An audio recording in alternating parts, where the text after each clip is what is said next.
Okay, so let's discuss which scenario we should use.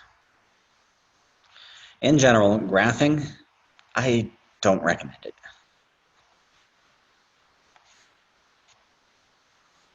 We've seen three different scenarios here.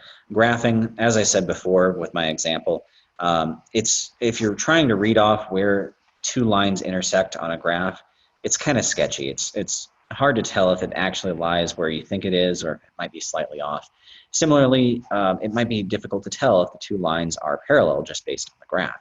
What happens if they're almost parallel and if you're actually in a scenario like this, where if you were to continue it off, they do actually intersect up here. It's kind of hard to tell just by looking at a little portion of a graph. Maybe that'll happen. So I don't generally recommend graphing. The substitution method, we saw the substitution method works well if you have a 1 for either a 1 or a -1 for the coefficient on one of your variables. So one of the variables has a coefficient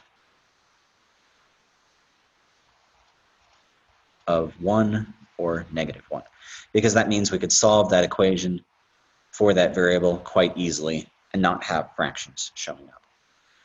The elimination method, this works well. The elimination method, technically you can always do the substitution method or you could always do the elimination method. The substitution method, the only reason we're aiming for having a 1 or a -1 for a coefficient is because we want to try to avoid fractions if possible. The elimination method, if both equations are in standard form,